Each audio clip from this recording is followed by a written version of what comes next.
Edelson, and I'm very pleased to be here to introduce our luncheon speaker, Associate Provost for Academic Technologies and Instructional Services, Carey Hatch.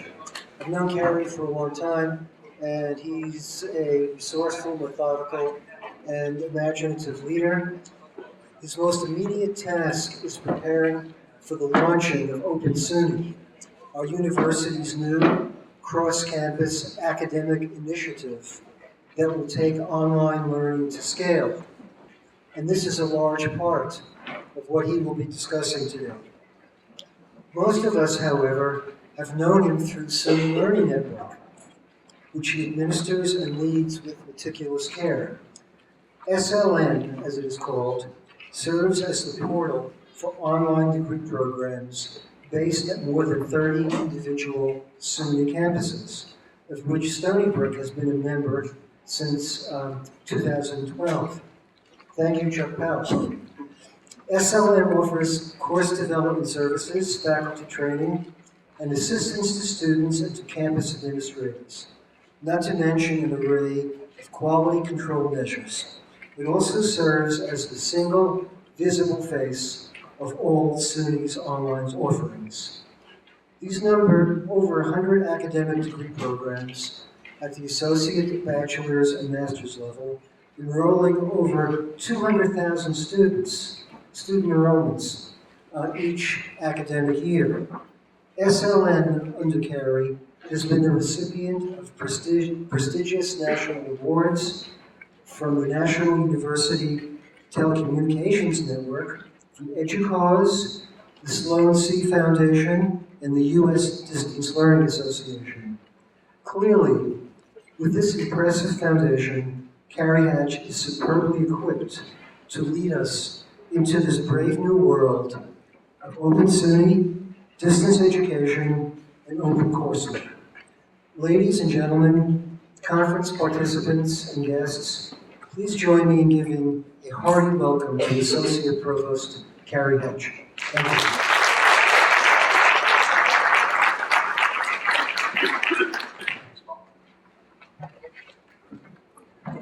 Afternoon. Can you folks hear me all right? Yeah. Okay. Just a couple of things to start off with. I want to make sure you folks know, even prior to, I've been with the State University for about 28 years now. I originally started on the library side of the house. I was originally brought in to train librarians from around the state, not just SUNY librarians, on how to use microcomputers, dual floppy drives. If you folks remember those. From there, I worked my way up into a specific program for library automation for the State University alone. Several iterations of working through library initiatives and digital content purchases and things like that. And I think the libraries are a really good example of thinking about the change that's coming with instruction. And if you look at the libraries and the change that really started back in the early 1990s with content and new forms of content, and it hit libraries like a freight train. It completely transformed the libraries as physical structure. It transformed them as service delivery mechanisms, and it transformed them as parts of instructional support. And those same kind of changes are coming down. They've been slower in instruction, but they're now starting to pick up speed. And the 21st century is going to be very, very different than the 20th century. And I think part of the conference here is to recognize that. I'm amazed at the stuff you folks are doing. Incredible stuff. And don't undercut or don't think that what you're doing is in any way, shape, or form not cutting edge. But think about what you could do with better coordination. Think about what you can do by working together more closely. And in all honesty, that's what we're trying to do as the State University and Open SUNY. So what I want to do is kind of give you a quick history of online within SUNY, including a history of the SUNY Learning Network. Talking about the overall SUNY environment for online education and where we stand today, and where we're looking to go with Open SUNY. And I'm going to try and wrap it up, so we'll have about 20 minutes for questions. Quick poll of the audience: how many people are faculty members? And you're going to have multiple roles, so if you want to keep your hands up, go ahead. Faculty members, support staff. librarians. Andrew, you're here somewhere, right? There he is. All right. Oh, you're no longer a librarian. I forgot. In all honesty, I have a pretty long history with Stony Brook. I looked at this picture, and remind me if I'm wrong, but I think I came to this campus in the mid-1980s, a little bit later. Wasn't there a lot of number 2 stone in those areas where it's now green grass? It's the transformation at Stony Brook has been incredible, and really great things going on here. Just so you know, I've been working closely with people on this campus for a long time, and I feel like we've got pretty good relationships. A good example is the fact that you folks called our offices, Chuck Hall called our offices after your MOOC task force decided on looking at Courseware, and said, hey, our vice president wants us to play in the systemness space. We want to leverage the strength of the university and the contract with Courseware through the system office. So Chuck and I worked the deal through with Daphne, and just so you know, it is officially with the state controller. Still has not been completed review, but it has gone through the process. I also have a staff member who is actively engaged in the SPD program. He wanted to advance himself in higher education. I said, look, you're going to have to go and get a master's degree to do that. Wrote it in his performance program, and he was very happy to find the SPD Higher Education Administration program. And that's worked great for him. It's worked great for my office because his schoolwork is being applied to our office, so we're learning a lot. The concepts of the proctoring technology that has come up before about how can I find locations for students to be proctored. We're providing some funding to Stony Brook to help build that application because that's not just a Stony Brook need, that's a SUNY need. So those are great kind of partnerships. What I wanted to do was start off with just a comment on Empire State College and where they stand within the university, because there's often a question, well, what is it, what's Empire's role in all this online stuff? And I think it's important to note that in 1971, when the Board of Trustees established Empire State College, it was set up to be the non-traditional arm of the university. At that point in time, it was a mentored learning model, which Empire State still does. Just so you folks understand, Empire State is not all about online and distance learning. It is using that mentored model to have students come in and develop their own curriculum. And Empire State was the first campus to offer a fully online course. What we really didn't do, and we need to do a better job of, is take these early innovators that we have within the university and start to learn from them. And we're going to see that as we start to look to the future and think about, okay, what's coming next? In all honesty, online is not so innovative anymore. Parts of it can be made innovative, but there's a lot of it being done. And we need to start thinking about what's next, how do we start to enhance these environments, how do we start to become even more effective. Important to note also the impact of the Sloan Foundation in online learning across the United States. In 1992, the Sloan Foundation started investing heavily in online learning throughout the United States. And fortunately, the State University of New York was a recipient about 1993 through both the SUNY System Administration offices and Empire State College to start what was then called an asynchronous learning network within the State University of New York. That Sloan funding continued. And the SUNY Learning Network actually began in 1994. We're coming up to our 20th anniversary. And in all honesty, the 20th anniversary will probably be our last. Because our assumption is that after that, we will run under the auspices of Open SUNY. Services will change. Things might be distributed out to other campuses, but things will definitely change and we'll be running under an Open SUNY umbrella. SLN was originally a component of Empire State College. We carved off for particular reasons at that point in time, primarily because it was not easy for an institution like Empire State College to provide services to another institution and have that other institution feel comfortable about it. That's just the nature of who we are, or who we were at that point in time. The focus on the program was exclusively online. The idea was all students had to be 100% online. And in all honesty, that vision got in our way a little bit later on because it made us miss an opportunity, and I'll talk about that a little bit later. The other thing I want to talk about with the SLN is the fact that its primary mission really was to support campuses. And we took that mission very seriously. That meant what a campus does, we supported in that.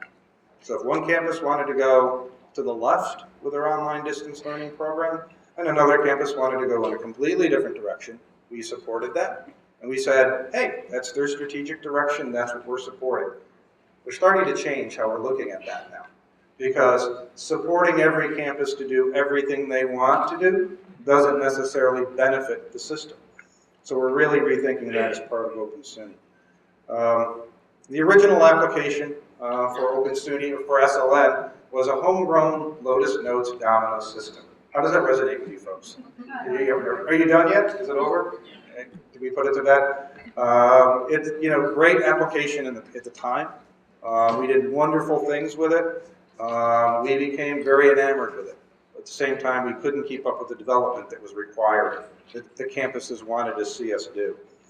It was a single monolithic system, which meant registration was centralized within the application. So a student coming to the SLN platform would register on the SLN platform regardless of whether the course was coming from Monroe Community College or Canton, Technology College or wherever. So we had to do reconciliation of enrollments back to the campus, which was a nightmare.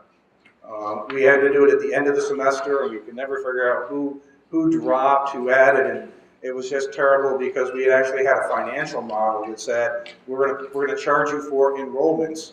So there was a lot of haggling back and forth about, well, hey, that person really didn't complete, they withdrew, so they weren't in enrollment. So it became very difficult. We did have a catalog where any student in the country could find courses. Very, very interesting tool, great tool, and allowed us to really do a lot of outreach. We did a lot of marketing based on not only the catalog, but the fact that we were using Lotus Notes as a delivery platform, which from a search engine component, the search engine would come in and search all of our content, and we would really get a lot of heavy hits within search engines just because we had a lot of content. We spent a lot of time training faculty to teach online. That was our bread and butter. We still do that. It's still very important, and actually as part of Open SUNY, we're looking to enhance that. But it's a labor-intensive process, and we never utilized the technology to do it, which I always thought was fascinating, because what we always heard was, no, faculty prefer face-to-face. And we know it's true, but can't we model the behavior a little bit better and make the courses a little bit more compelling in our online environment so that maybe we can do it? So we're starting to get there. We had an extended hours help desk. We've always had that. What's really kind of interesting, we still have a couple of people that work for us that started on our help desk and are still there. Actually, Doug Cohen, who now runs our operations, started as a student on our help desk. And we've been able to nurture him through the processes, and actually always interesting to see folks grow through the program to give them additional opportunities. We had a cost share between system administration and campuses, which was very delicate. Originally, we had enough Sloan funding where it didn't cost campuses anything. We were actually giving out IBM ThinkPads to faculty members that wanted to teach online. I don't know if anybody had one of those, anybody ever participate in those programs, and they were great. The inventory was a nightmare because the State University of New York wanted us to inventory all that property, and that was a problem. But when the Sloan money dried up, suddenly the rubber hit the road. The campuses had to put up some money. And those campuses that had been strategic with it were okay, because they were actually generating revenue. So they had the revenue to cover it. So we did see a little bit of a drop off there. And we are still in that same kind of model currently, where we are splitting our expenses basically.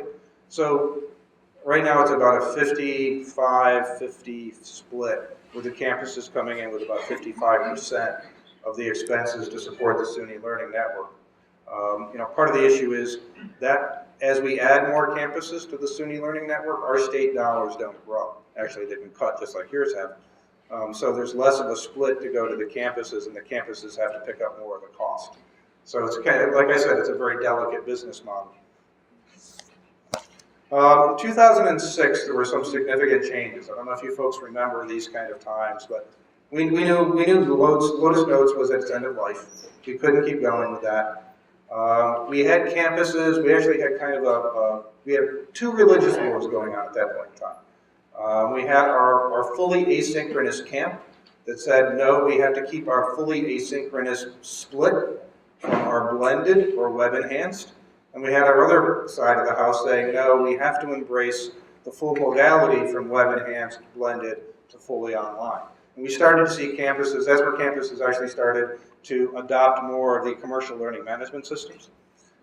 We had already had a fairly significant cohort of campuses that were on Blackboard.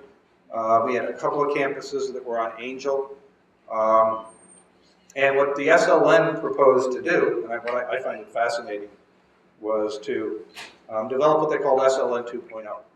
So what we were going to do was to partner with Sakai, and we were going to basically create all kinds of open source tools and widgets to plug into uPortal, which was another open source application. And we were going to go forward in an open source environment and really start to try and do something very different, very creative. Our CIOs went nuts. It was really very interesting because our instructional design community got very upset. So they went to our chief financial officer at the system at the point in time. These chief information officers got upset because they didn't like the idea of going open source. And that's when I came into SLN, actually, because I was sitting over on the library side and things were hunky-dory. We were moving along very nicely. We were managing things very thoughtfully and well. And when things started to blow up and they decided to get rid of the SLN director at that point in time, they said, hey, we can bring Carey over for just an extra $10,000 rather than hire somebody new, and he can do both jobs. So you guys know how that plays out. So here I am, 7 years later, still doing it. But it was really kind of interesting because we had all that churn going on, and what we opted to do, actually, the chancellor at that point in time appointed a president's panel to kind of sort through all of this. So we had our big leaders in the SLN community, and most of them were community colleges because, at that point in time, primarily about access. And online learning is such a huge access tool in the community colleges. That's a big part of their mission. So we had campuses like Herkimer County Community College, Monroe County Community College, Oswego, because Oswego actually had a pretty good online environment at that point in time.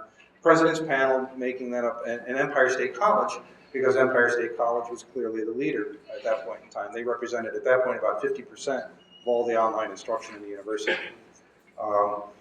What that panel decided to do was basically sit around a table once or twice. People prepared all kinds of documentation, why we wanted to go in particular directions. The presidents got together and they looked, and Empire State had just completed an RFP, request for proposal for a new learning management system.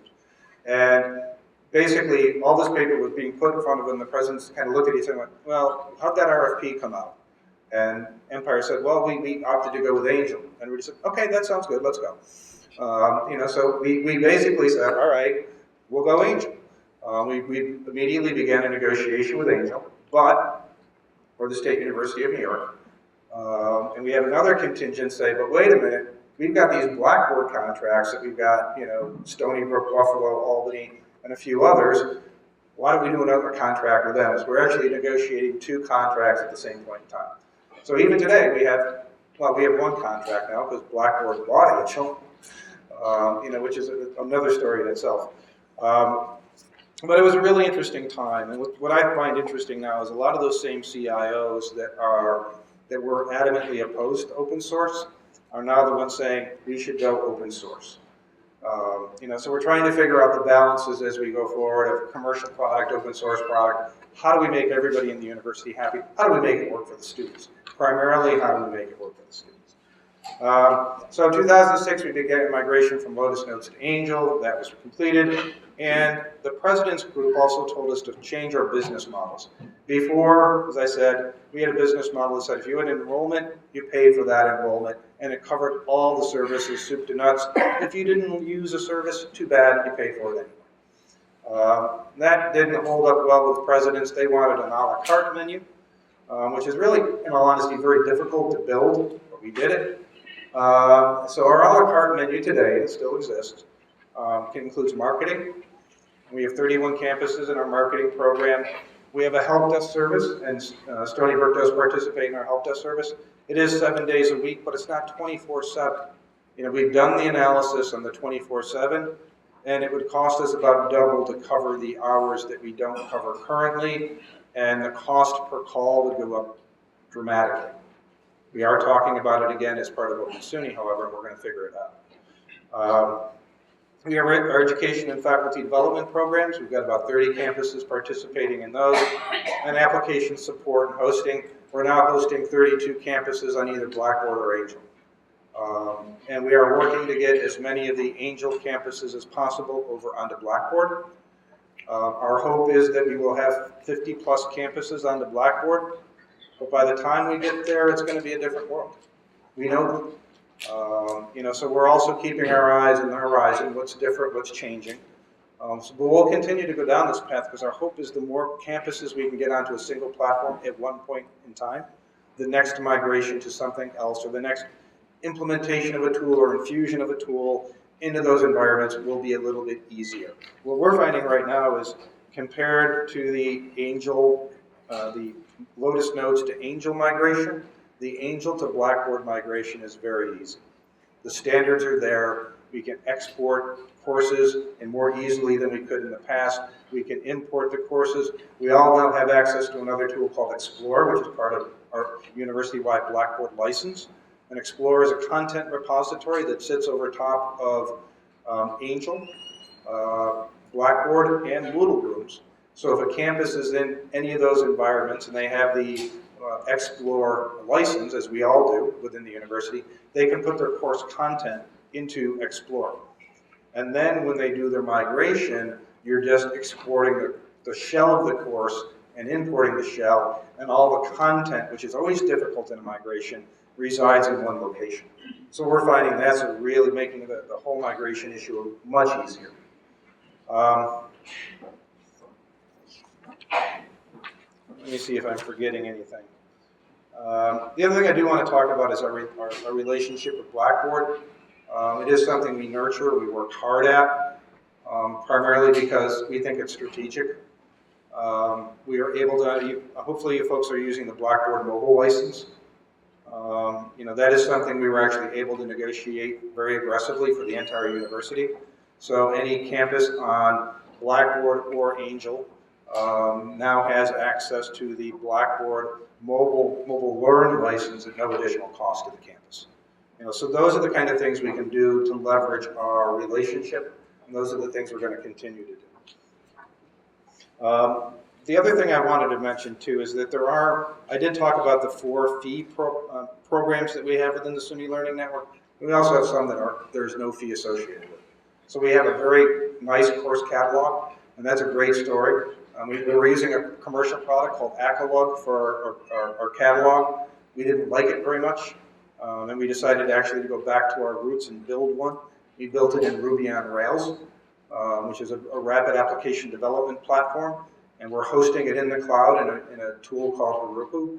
And we were actually able to take our cost down from about $15,000 a year to about $100 a month, and the functionality is much better. And we're actually going to use that kind of technology going forward as we start to think about Open SUNY and tools associated with Open SUNY. Another thing I just want to make you aware of, every year we have what's called the SUNY Online Summit. That's open to anybody within the university. There's no cost associated with that. And this year, it's in this coming year, 2014, it will be in New York City. So that's a short shot for you folks. And we get some really good speakers. And we get a very energetic community. Last year, the Chancellor was there, Provost LaValle was there. We had some really innovative people. We had Eric Stoller, who's a blogger, higher ed blogger. who's on the student advising side of things. We were talking about student advising services for online students in new ways we weren't really thinking about before. So we really get some thought-provoking things going on. All right, so that's the end of the SUNY Learning Network piece. Now let's talk about SUNY and where we are today. What amazed me when we started talking about Open SUNY within the university was the fact that nobody knew, or very few people knew, how big our footprint was for online learning as a university system. It's huge, all right? Last academic year, we had over 12,000 sections online, all right? And I'll bring it up in the next slide. There's a caveat to all of these numbers. We've got, you're all aware of our gen ed courses that are guaranteed to transfer, and the courses in the major that are guaranteed to transfer. We got 3,800 gen ed courses online. We've got 3,400 of those foundation courses in the major. Think about that as you're building programs. It actually came up today in the DEE degree.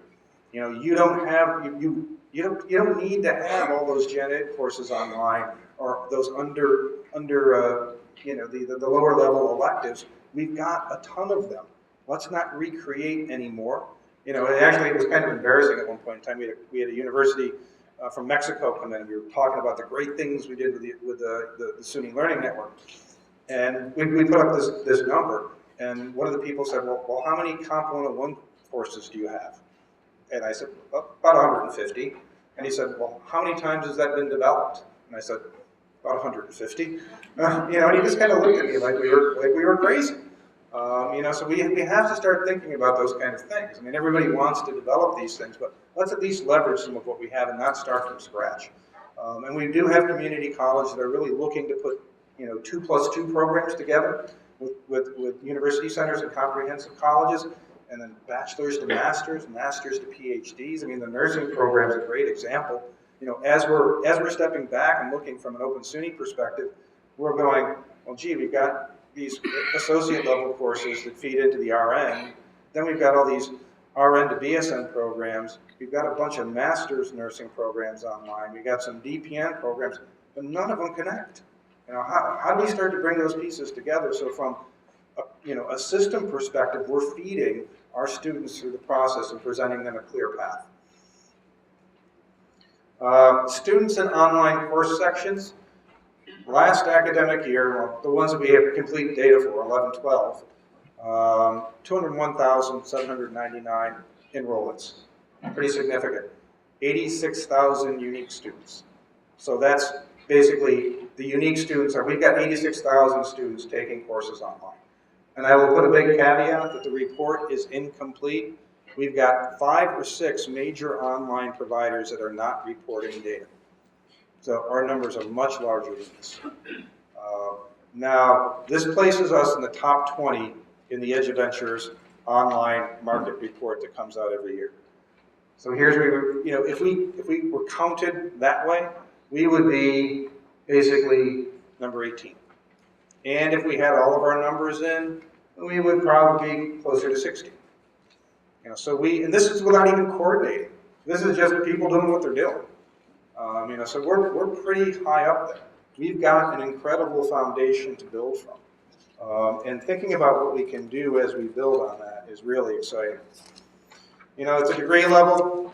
Got a lot of associate degrees, 95 associate degrees. We don't have enough bachelor degrees. We have community colleges that are pulling their hair out because they've got graduates coming out with online associate degrees that can't find anywhere to go online. And those students, as we've seen in some of the examples here, they're in a position in their life where they're not going to go to a campus. They can't do it. But they do want to stay in New York. Oftentimes they want to go to a regional university or college. And we've got to learn how to take advantage of that.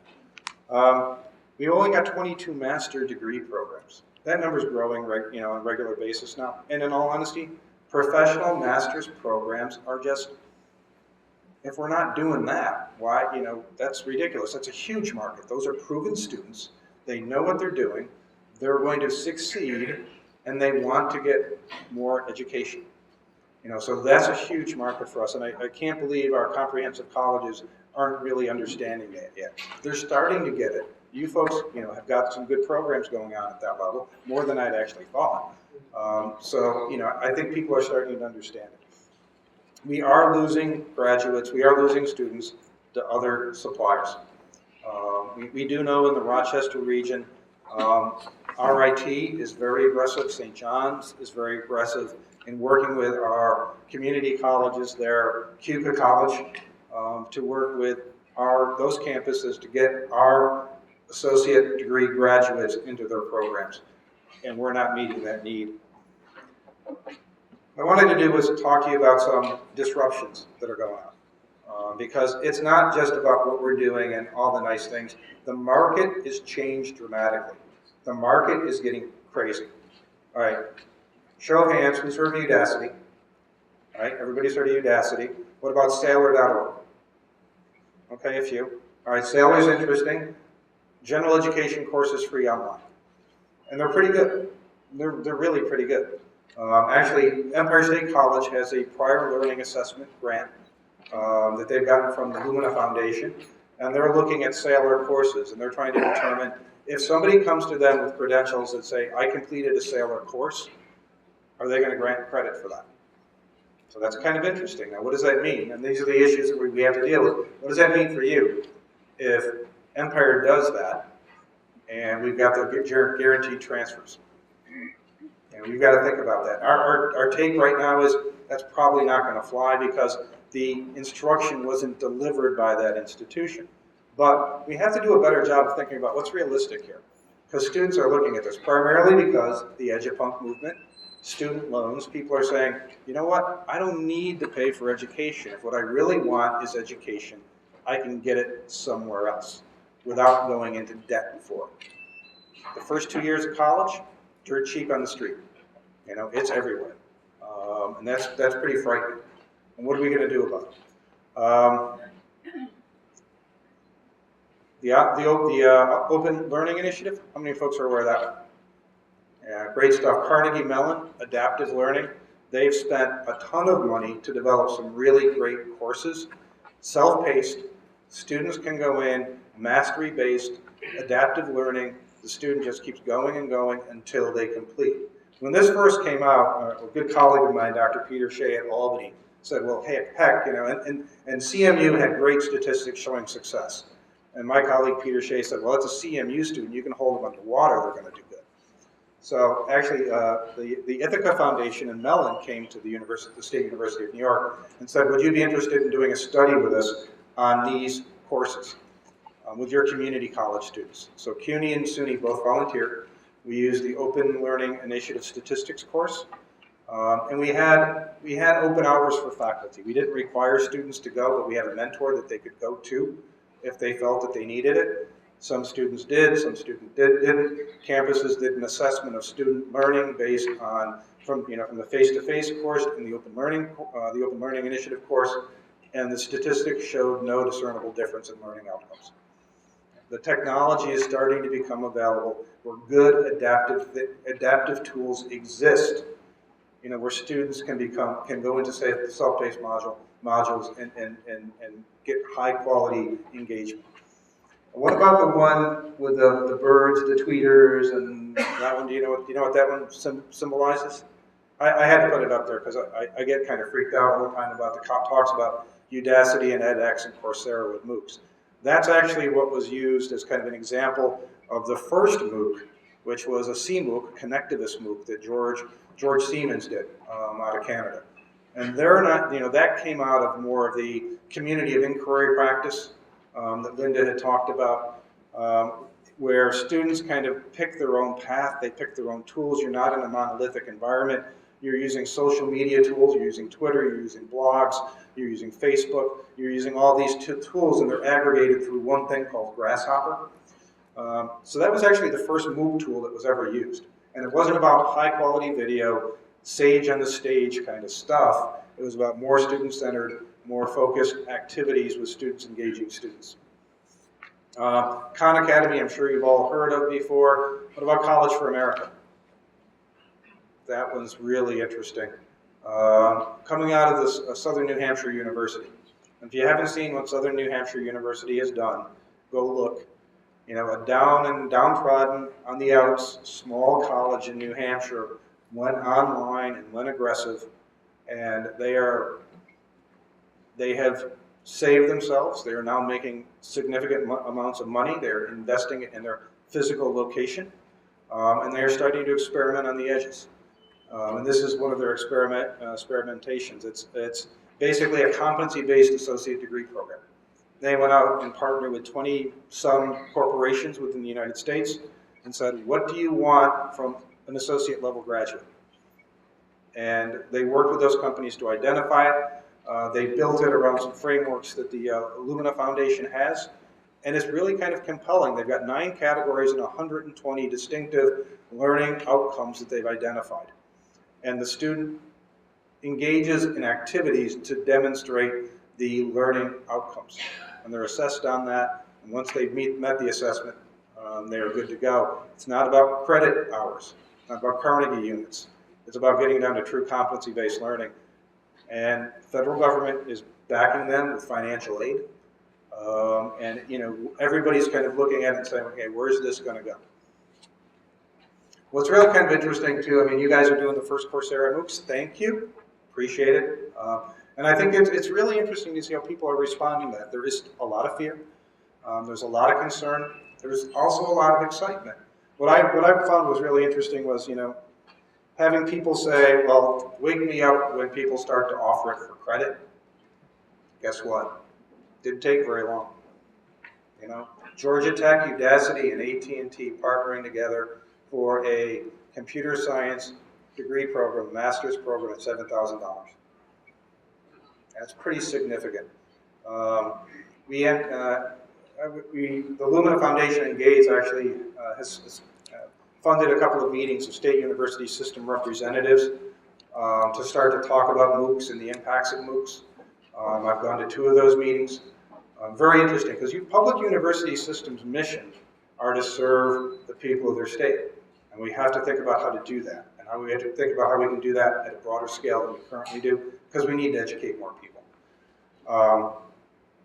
We had an opportunity to talk to the president of Georgia Tech at that point in time to get his perspective on this. And it's very interesting. You know, they're looking at this as a way to really meet a need of not only their state, but of a large corporation that has a significant presence in their state. AT&T gave them $2 million straight into the foundation. There are no hooks to it. They get to draw on that. Udacity is actually helping with the content creation, about $250,000 a course, which I find fascinating because all Udacity analytics now show that the students are not paying much attention to the videos. They're putting a lot of work into the video content production. The other thing that's been interesting about this, we actually had a meeting in New York City. A colleague of mine from the Chancellor's office, Caitlin Gambrell, and I met with the people from the AT&T Foundation. And we asked them about this because, in all honesty, if Georgia Tech is going to get $2 million, we'd like to talk to AT&T about what they can give us also. And the nice thing is that we talk about Open SUNY, you know what? It opens doors to foundations. We're having conversations that we didn't have before because people are interested. What are you trying to do? How can we help? So we had a conversation with AT&T. And I asked, well, why is AT&T doing this? Why did AT&T engage in this relationship with Georgia Tech? And what they told me was their chairman does not believe that brick and mortar has long to go. That brick and mortar cannot meet the demands of their company. They need more graduates faster than we're going to be able to build buildings to put students into. So this is, to me, that was fascinating to hear somebody, and they were very clear. They don't want to think about, they don't want to be thought of as a telephone company or a communications company. They are an innovation company. That's what they want to be thought of. So to hear from the leading innovation company, one of the leading innovation companies in the United States, that their chair does not think brick and mortar education, is long for this world, is a little frightening. Other disruptive forces. We've got the president and the governor calling for more graduates. The College Board is challenging us to increase by 55% the number of Americans with college degrees. Lumina's got an even broader goal of 2025. And if you ever see some of the Lumina presentations, they're pretty dramatic because they kind of show the number of people in the workforce that will be supporting people of my age when we retire. And it's kind of frightening because there won't be many of them and they need to have good incomes. They're not going to support me and my Social Security on 3 part-time jobs at $9 an hour. We've got to find other ways to do things. So that's, we're hearing it from all over. We've got to find new ways. We need to educate more people to be competitive in the world market. We really need to think of new different ways. Our own thoughts towards some of this. The 2013 Chancellor's Address, the University State of the University Address. You folks get a chance to listen to it. It's been online. Some folks might have gotten to attend it, but it really was thought-provoking. The Chancellor does challenge us, and I'll be honest with you. I've been in the room during the presentation for 3 years in a row, and you're always kind of gripping your seat on what's she going to say, what's she going to say, what's she going to say, what's it going to mean, what's it going to mean. Now suddenly I'm on the hook for this huge astronomical number, but there's a reason for it. The Chancellor does, and I agree with her to believe that we've got a roadmap, or that SUNY can be a significant player in developing a new roadmap for education and really following it. And last year she announced the creation of Open SUNY, or the implementation of Open SUNY. It had actually been talked about long before that, but we're really getting down to it now. And January is really the time to say, okay, we're serious. Let's roll up our sleeves. And when the president came to New York a couple of weeks ago and came to the University of Buffalo and the University of Binghamton, that was not magic. That was the Chancellor basically working and aligning with the need for the president's vision for more educated people for the country. So he came specifically because he thinks we can help deliver on that promise. And he wants to encourage us to do that. So it's really interesting that those pieces are coming together. I know a lot of people have concerns about our political leaders starting to put their nose into our business. And I agree with that. I think there are, we've got to be careful about that. But at the same time, those challenges are real. I don't think any of us can say that we don't need to educate more people, that New York needs to find ways to solve the problems that we have in education. And the scary part is, if it's not the State University of New York, who's it going to be? Because somebody's going to step up and do it. And I'll tell you, there are commercial providers out there, and if you look at what's going on, what happened actually in California, when they had their backlog of students that couldn't get into college algebra at the community college level, 45,000 students waitlisted on college algebra. That was when the legislature started to kick in, and they started to say, no, this is broken, we're going to fix it. So we got to get out in front. We've got to make sure that we're the ones that are fixing things before they get broken. Right now they're not. We're in great shape. We've got great foundations to build on, but we've got to make sure that we start to move forward. So we're doing that. This is where we are right now. And just so you know, as soon as the announcement went out about Open SUNY in January 2013, we started to think about how we're going to organize around this. And we knew we didn't have the resources internally to really engage the conversation with people on the campuses. We sent out an RFP for a consultant to help us, a high-level consultant to help us. McKinsey Consulting won the award and began working with us in August of 2013. So you can see here on this slide, we'd actually been talking about Open SUNY since 2009. Came out as part of the first strategic plan. Actually is associated with the international side, talking about how can we use Open SUNY and online to enhance our international markets. But as we hashed it through for a couple of years, it wasn't about international, although there is an aspect to that. It's really about, all right, how can we use online and take the assets we already have, start to weave them together better, and really make something new and compelling. Your BEE degree is a great example. You're talking about our university centers coming together for a new degree program that will employ people. We saw that. Working with the community colleges, that's exactly the kind of thing we're talking about. That's exactly what we need as the State University of New York and what the state needs. So we've been actively engaged in a lot of conversations with people since August. And we're continuing to refine the conversation. This is part of the conversation. I probably have to finish up quick so we can engage in conversation and I quit talking. But we've been going around the state. We went to 10 economic development regions. We sent letters out to presidents. We said, bring a student, bring your academic vice president, bring a couple of faculty members, bring whoever you want to. Let's start talking. And those of us in the system office that attended those meetings introduced. We let McKinsey lead the discussion because we've seen in the past if people from the system office try to facilitate or engage campus people, we don't always get legitimate responses. So we wanted to make sure that the engagement was good, that things were facilitated correctly. And McKinsey's done a great job of it. We've really gotten a lot of information. So we're continuing to work on that. We'll continue that for a few more months, and I'll tell you a little bit more about where we are.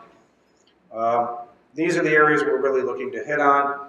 On the student side, improve access, completion, and equaling success. There's been a lot of great conversations about success. And how do you measure success? How do you measure completion? For some students, completion might be something not a degree. It might be finishing a course. Success might be different from every individual. So we've been having a lot of conversations about that. And we're starting to think about different metrics rather than, what's our graduation rate for first-time freshmen? That's one metric, but it's a pretty small one. We got to think a little bit differently. Faculty, we heard loud and clear from faculty, you have to support me. You guys have a great TLT here. You are well supported. You're an anomaly. There aren't that many institutions with that level of support within the SUNY system. So we have to figure out how do we actually do that better.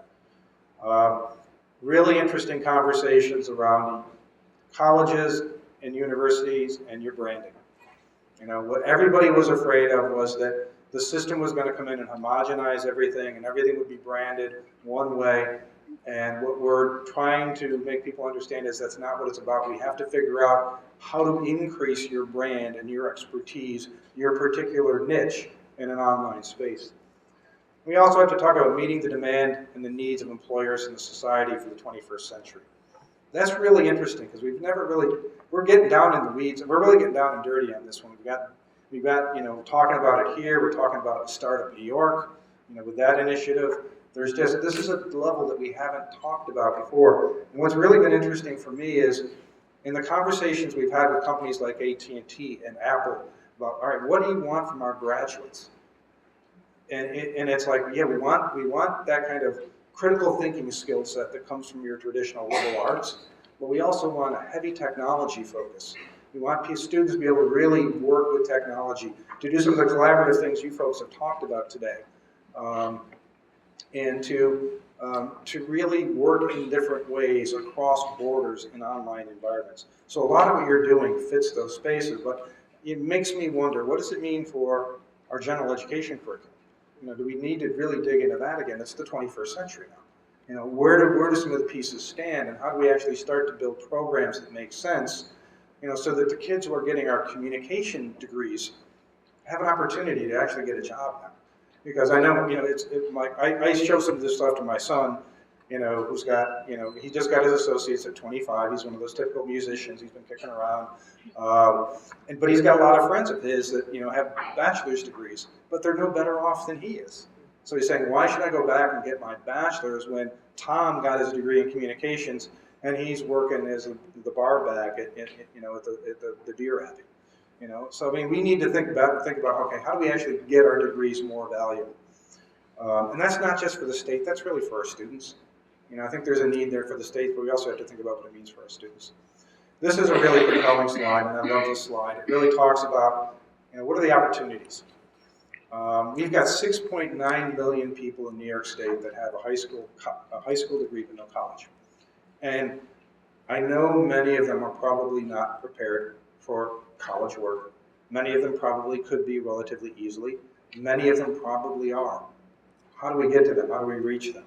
We've got 4.2 million people with associates or bachelor's degrees. And you can't tell me that people with bachelor's degrees don't want to get master's degrees, because we know that there's going to be an increasing need for that credential, and people with associates are going to want bachelor's degrees. So we've got a market there that we're not tapping well enough. From the community college perspective, they look at that junior and seniors in high school market too as something, that's huge for them.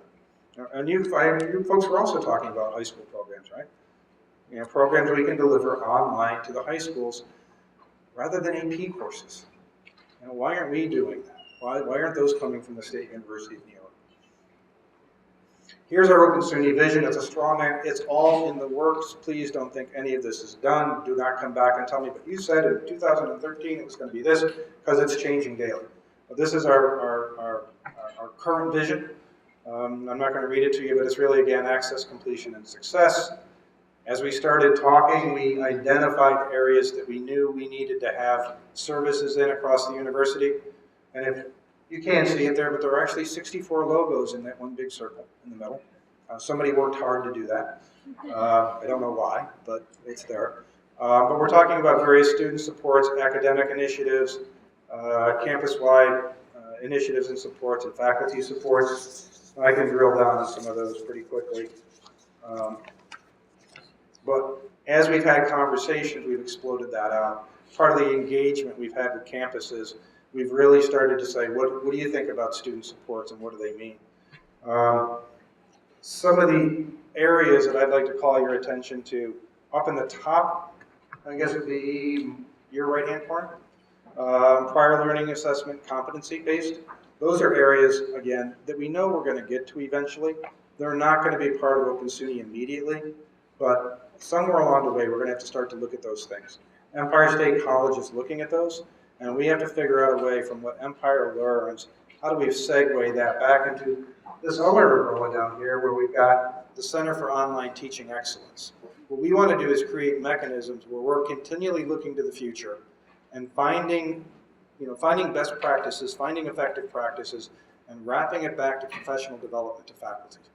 Because that's the way we're really going to start to continually move the dial. We dropped the ball on that with SLN, in all honesty, because what we did was say, hey, we've got asynchronous learning done, and we're doing it for 25 students in a classroom. We'll do that for 20 years, we'll just keep going. We never started to think about what's the next thing, how do we keep moving forward. We never talked to Joanne about how do we actually start to do more large enrollment courses. What's the science behind that? So that's where we need to really start to wrap those things up. The other thing I want to point to in the orange area, we've got open textbooks, but that's going to be expanded. It's not just textbooks, it's open education resources. And my real desire after watching the nursing videos today, or not watching them, but seeing them, why aren't they available in the university? You've got them, the University of Buffalo has them. Why aren't we using that content across the university? So maybe a kid taking a chemistry course at the University of Buffalo can actually go and watch something comparable from a faculty member at Stony Brook and maybe get a slightly different perspective. That's the kind of power we're really thinking about with Open SUNY, and that's what's really compelling to me. So there's a lot of moving pieces on here. You can see there's the obligatory 24/7 help desk. That's always a big thing with campuses as we go out and talk to them. So we will do that. It will be 24/7. And it will be there for faculty and it will be there for students. I don't assume we're going to get too many calls from faculty at 3 o'clock in the morning, but you never know. We will get them from students. And the more you go international, the more it makes sense. Some of the things we just wanted to dispel in our regional meetings. There was a big fear that system administration was going to grant degrees. No, system administration is not a campus. We don't have the ability to do that. Degrees will continue to be granted in Open SUNY by campuses. Courses will be delivered by campuses. There were questions about business models. How's all this going to work? How are we going to transfer money around if students are cross-registering en masse? They probably won't, but we'll figure out what the models are if we do. They probably won't be cross-registering, but we might have partnerships where maybe you'll partner with Suffolk Community College to deliver 5 undergraduate level 100 courses for one of your programs. And you're going to need to compensate for that. So we'll work on business models associated with that. Again, standardization, losing campus identity. We want to make sure that doesn't happen. There are a lot of policy changes. We know we have to resolve financial aid. We are going to be launching some things in January. That's very short order. Course quality continually comes up. And honestly, I think it comes up more from people that don't teach online than people that do teach online. So, but we want to make sure that people are comfortable about course quality. Access to affordable broadband, that is huge up in the North Country. Kind of thought we'd gotten past that, but no, not up there. And it's affordable broadband. It's not just broadband, it's can people afford it. And student computer technical skills are a concern of a lot of people. We will be launching in January, just so you know. It's going to be a soft, I don't want to say it's a soft launch. I'll talk a little bit more about it in a couple other slides. We're not going to have all the service elements for Open SUNY available in January. So we're only going to be offering some of the highlighted bullets there, and I know you probably can't see them from the back of the room. But they're going to be manageable components, and in all honesty, components that many of the degree programs probably already have. And the launch will be focused on degree programs, not courses. So, this is part of a communication that went out to your campus presidents last week. And it's basically asking your campus presidents to do multiple things, minimally one thing. And one is to communicate to your campus constituent about Open SUNY. We asked every campus president to do that. We said, talk to your administration, your faculty, and your students. We said, you don't have to create a new meeting, but go to an existing meeting to say, hey, this is coming. We're going to give them some material so that they can talk about it, but we want the communication to start. We asked to share assets. So in our regional tours, we found that a lot of campuses have good stuff that could be shared. Perfect examples are language courses. There's a lot of need for various language courses around the state. Languages are actually pretty easy to deliver online. There's actually a meeting tomorrow in Binghamton of a language consortium where they're going to start to get down and dirty on it and really try and solve the problem. But we know SUNY Cortland offers Arabic online. And we know just in the region that SUNY Cortland was in, when they talked about it, there were 3 campuses that said, hey, I'd like that. SUNY Cortland is also hosting a tutoring consortium. And so there was more talk about how can we extend our tutors so that they can provide more service and then supplement that with contractual tutoring services. Actually, I was talking to Joanne today. She was telling me that she had a academic integrity module that they've now embedded in their courses. What a great tool, what a great asset to share with others. Does everybody have to reinvent that? I honestly don't think too many people have thought about it, to be honest with you. But I think that would be a great thing to do. The other thing is to nominate a program. So take a degree program and say, I want this degree program to be part of the Open SUNY launch, where we're going to work as a group of campuses and system administration to figure out how we want to build the services to wrap around these things, initially for the campuses that are engaged in that launch, and then to take it to scale. How do we elevate it from there? And we know that we're not going to do it from the system office and say, this is how it's going to work, and we're going to come to you and say, here. We know that doesn't work. We're going to have to work with you and figure it out and find out what's right. And in all honesty, I think the BEE degree is a perfect example. A great collaborative effort across multiple campuses, meeting a high-need area. So that's a great example of something that would fit into that kind of thing as one of our first launch degree programs. So really excited about those possibilities. So I just wanted to say thank you. And hopefully we've got some time for questions. And I do want to make sure that you're aware that there is now an Open SUNY website that's available. I believe we probably have a network connection. And it's, well, maybe we don't. It's Commons, http:/commons.suny.edu/OpenSUNY. And I guess it's not going to work. But the address is up there on the page. If you can see it, you probably can. Questions, comments, and how are we on time?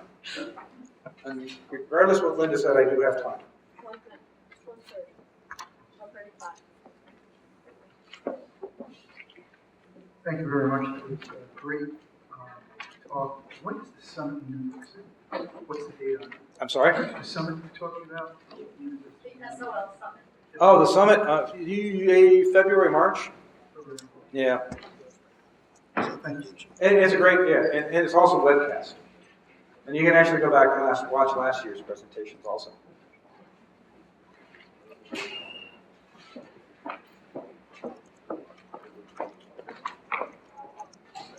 Carey, obviously the revenue model reflects what your ultimate goals are.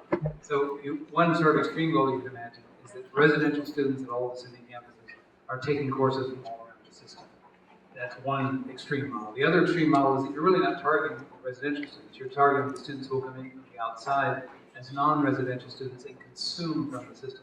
I think what I'm getting from you is that really it's that second group of students that Open SUNY is really targeting. Am I getting that right? That's what we're, yes, that's the target group. But what we continually stress is the services that are going to be built are going to impact the on-campus students. And I think we heard it today too, what you're going to learn in these environments is going to transfer into all of your instruction. And eventually, it's going to blend. What we're going to see is more and more of a blend. I mean, we're talking startup activities for Open SUNY with these targeted programs. Over the course of time, the natural, regardless of what we do, the natural path is to blend in more, whether there's Open SUNY or not. Obviously, the first model is a zero-sum game, and the second one is a zero-sum. Yes.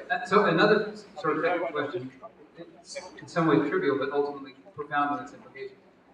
Is Open SUNY going to accept, particularly undergraduate credit courses, that don't use live identity authentication at exam?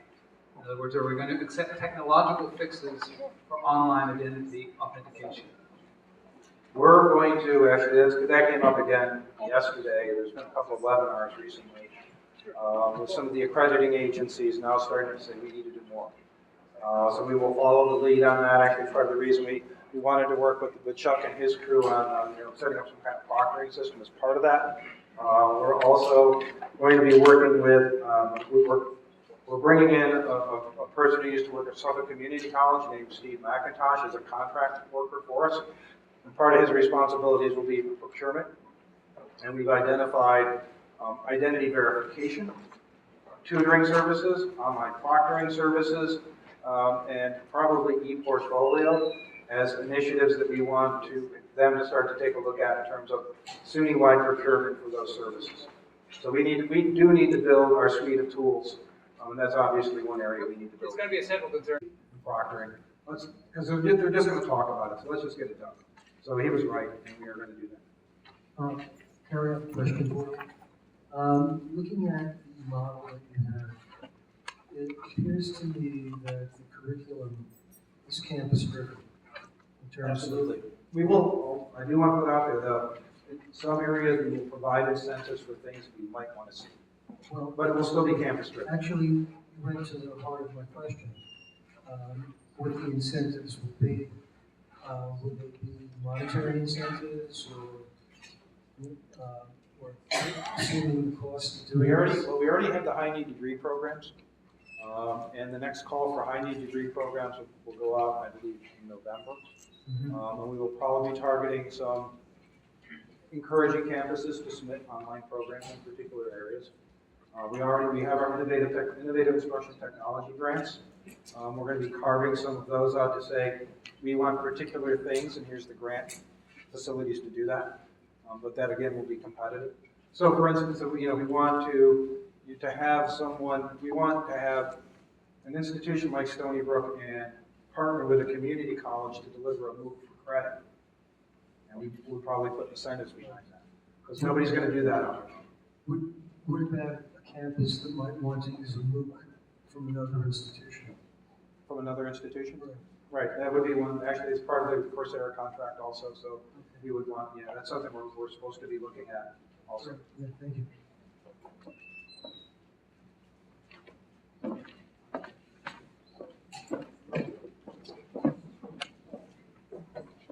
Have we thought at all about creating a degree program that will help teachers become better online educators? Teachers, can you give me the question again, Nick?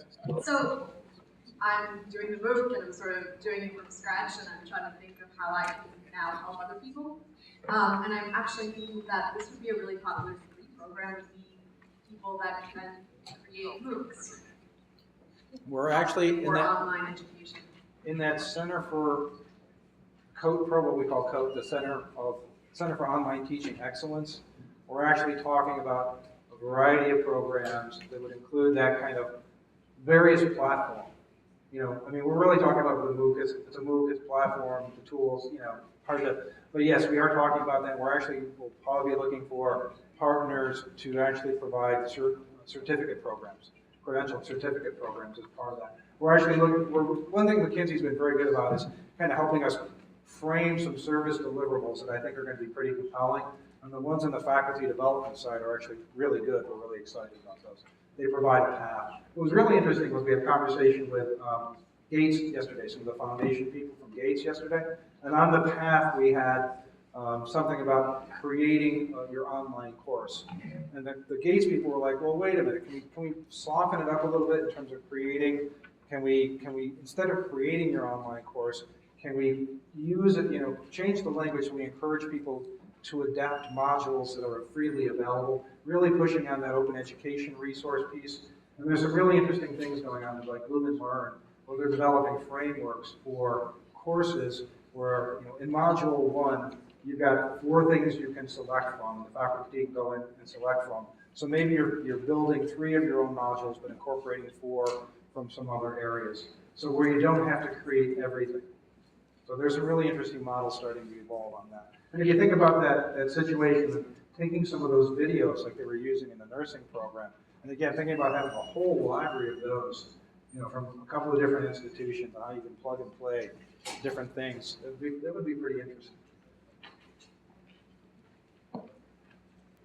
Carey, you briefly alluded to assessment and evaluation of competency-based material in your presentation. As you well know, ACE is the primary evaluator of such material. They do deal with commercial enterprises, public agencies, and the Department of Defense. However, they will not touch institutions of higher education. Years ago, the Regents External Degree Program did somewhat do evaluation and assessment. That institution's since been privatized. Do you see, if not SLN, SUNY System developing a model and possibly even a template for evaluating competency-based material? Yes, and it will not be SUNY System. We will rely on a campus that does it and does it well.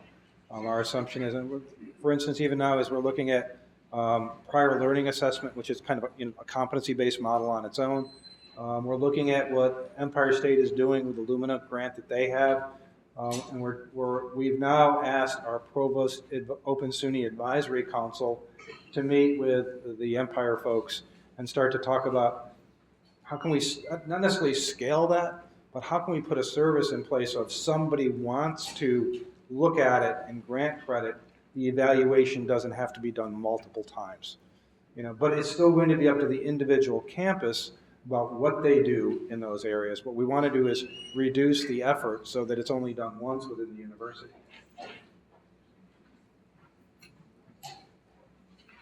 Oh, come on.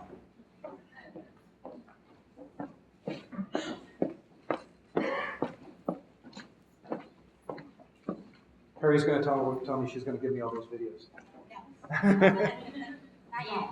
Oh, remind me to make a comment after that, though. Make sure we understand. Who owns that video? Any comments or concerns about state authorization? We have drafted a letter. Yeah, I have concerns.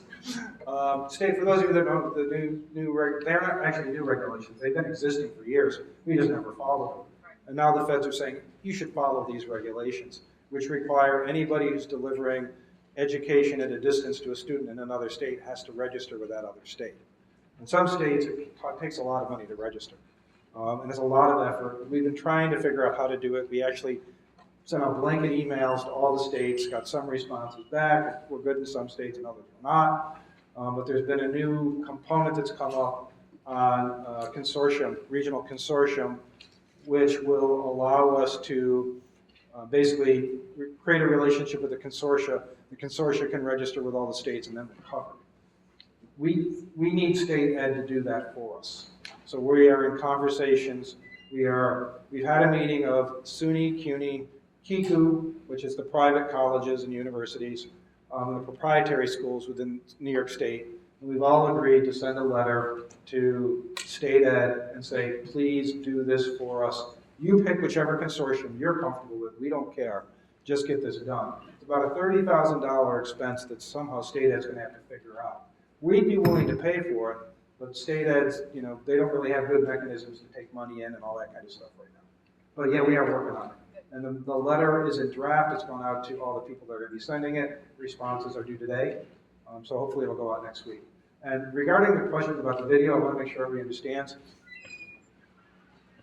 According to Board of Trustee policies, faculty own their content. So I want to make sure everybody understands that. So that video, regardless of all the other stuff that we say or who signs what, the faculty member owns that content. You know, so administration can't come and take it. System administration can't come and take it. But boy, would we like you to share it. You know, we would really like faculty members to really start to share their content more. And I know that's scary for some people. You know, and we have to, it's going to be part of the education process to make sure faculty members understand why it shouldn't be scary, why it can be good, and how you can protect yourself so that you still own your copyright and have rights to, you know, make sure that your content is used well, but you're able to share it without you know, somebody worrying about breaking copyright. Andrew. Part of the question I was just going to ask, but that's in terms of faculty created content. What about all the content that SUNY actually pays license for across the system? How are we going to allow these various students, let's say, you know, Binghamton licensed this content, it's only according to the license agreement accessible by Binghamton students or Binghamton faculty versus Stony Brook faculty. Is there a plan or something? It's a very long and convoluted whiteboard, bunch of circles and boxes. There's a lot of conversation going on at a lot of different levels on technology platforms that are not necessarily completely Open SUNY, but impact Open SUNY. So that we're, you know, looking at the whole cross-registration piece also. And I don't think there's going to be a ton of cross-registration going on within Open SUNY. There'll probably be more partnerships. But we are talking to Aleutian about building things over top of not only their products, but PeopleSoft, so we can provide students better access to courses and materials.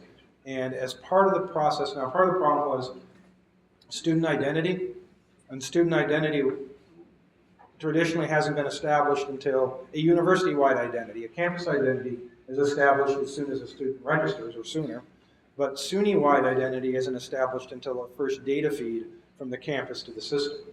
Now we're putting in place web services where as soon as the student registers, we can give them a university-wide identification, and we can harvest data through DegreeWorks because it's already going to be collecting that information. And we can basically use that as a trigger, as a way to say, where is this student registered in multiple places, and what are their identifiers, and what campuses are they coming from, and we can feed that up into an integration platform that's on the drawing map also for Open SUNY, probably about 12 months from now. The idea is basically to have a student come into one platform. If they're taking courses from multiple locations, see where their courses are, see the course announcements, and to see the links to the library resources associated with the campuses they're coming from. Yes, sir.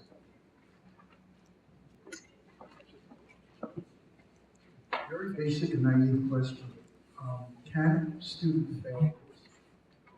Can students fail a course? Mm-hmm. Sure. And there won't be any problem with that? No. And do they have time limits to how long it takes to complete the course?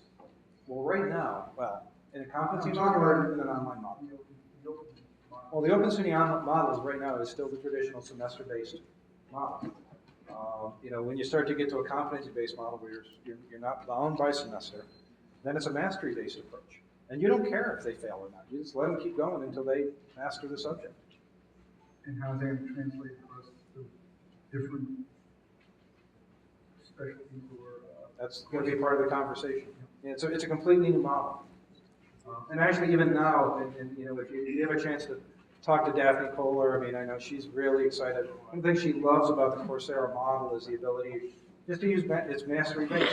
You keep going, you keep answering, you keep engaged until you master the subject.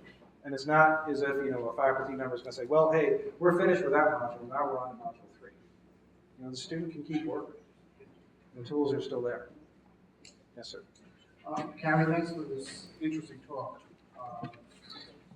So how does what SUNY does, or is doing, how does that compare to what other large state systems are doing around the country, California, Michigan, Texas, and so forth? Who must be facing the same situation, the same problems? We are, yeah. And that's why it's been interesting to meet with the representatives from other state systems and look at what they do. There's really great models out there. I mean, Georgia's got, I'm really fascinated with Georgia. Georgia's got what they call the E-Core. And they've got 17 campuses that basically are offering general education courses the first 2 years of college, online. And those courses are guaranteed to transfer anywhere in the system, and it's on a different calendar than all the individual campuses. So really kind of fascinating. They've got business models behind it. Wisconsin is working their flex program. That's completely competency-based. So they're really pushing the competency-based model. Kentucky Community Colleges and Technical Schools, really interesting model there. You go to the website, you say, I want to find my home, pick a home campus. Pick your program first. Pick your program, pick your home campus, and you normally pick one closest to you, and then, because that's where your financial aid works, and then here where all your courses are going to be delivered from, but all your financial aid is delivered from one location. And they also have a competency-based model where you pay as you go. So if you go into a module, you can start whenever you want to. You do a pre-test. There are 5 modules, and you test out of 2 of them. You only pay for 3. And you can stay as long as it takes you to finish. So there's a lot of different models that are starting to appear out there. I think we're interesting and we're ahead in a lot of areas from the degree program side without a lot of coordination. And I think we're ahead in just the scope and the fact that we have the ability to really coordinate 2-year degree, 4-year degree, and master's and PhD programs. And that's what was really kind of, when we were talking to Gates yesterday, they were really kind of, excited about that. The folks that we were talking to from Gates came out of the UC system. And they were actually part of the UC online debacle. So they saw all the stuff that went wrong with that. And they were actually saying, well, you're doing the things that we didn't do, like faculty engagement, making sure you're going out and talking to people on the campuses, making sure the campuses are driving it. So we're learning from some of the, not only the successes, but the mistakes.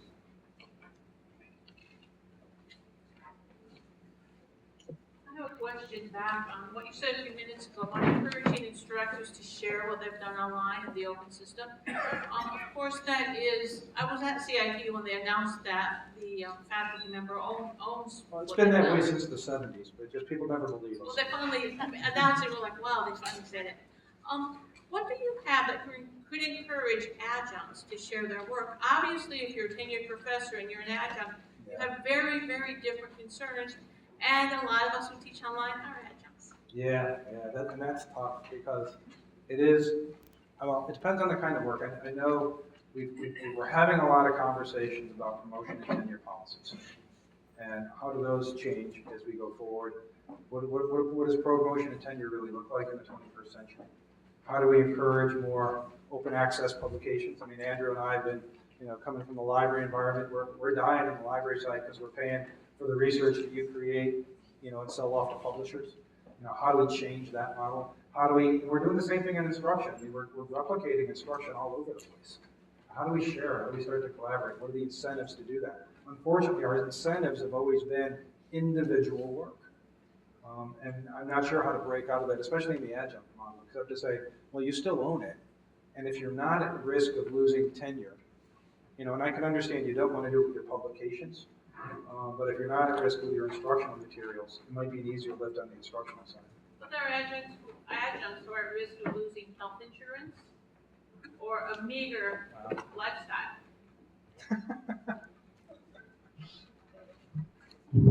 So you're afraid that if you give the content away, somebody else will still take it? I've shared things, but I am concerned about that. Sure. And I'm not the only person. People speak to me. And I'm a loudmouth. I'll say things that other people don't say. I hope Winnie was going to answer that question. Along the same lines, I'm also concerned about use of education or the portfolio tool that we're trying to develop, because you put content there as well. And is that accessible? Who can access that and look in the system if they can? And how do you know that students are not plagiarizing, etc.? It's a concern.